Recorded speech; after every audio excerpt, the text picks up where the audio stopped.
السلام عليكم. من أحد معوقات القدرة على العفو والصفح هي عقلية الضحية. إذا كانت لديك هذه العقلية أنه الكون كله يتآمر علي، وأنه كل ما حولي هو ضدي، وأن الشخص الفلان أو تلك المرأة أو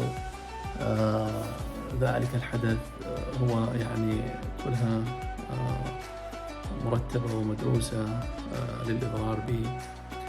هذه العقلية طبعا هي جدا سلبية، وهي في أصلها يعني خديعة من النفس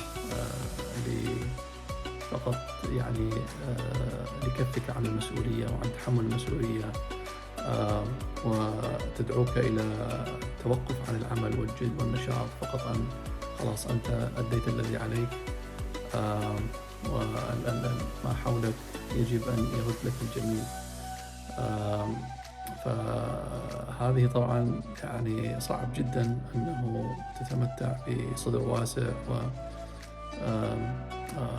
وتتمكن من العفو والصفح بسهولة إذا كنت تحمل هذه العقلية. الأفضل أن تستبدلها بعقلية العقلية المستقلة، العقلية المسؤولة، العقلية الناضجة، العقلية المعطاءة، التي تتقبل ما يأتي من القدر وترحب به، وترى أن كل شيء هو مقدر ومأذون من لدن رب العالمين عز وجل، وأن الشخص الذي وقع على يده القدر يعني ضدك واتجاهك وآذاك هو فقط سبب، هو سبب، إن لم يكن هو أو هي ربما كان يكون شخص آخر.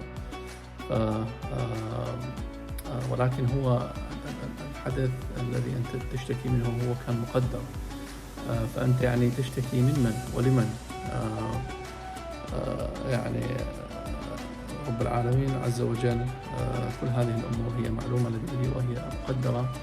فإذا ابتعدت عن عقلية الضحية ووطنت عقلية الإنسان المسؤول والإنسان الخليفة، ستجد نفسك أكثر سعة صدر وأكثر راحة وأكثر طمأنينة في كل أحوالك، حتى عندما يقع عليك الظلم والجور. وطبعا أكبر مثال هو الرسول صلى الله عليه وسلم.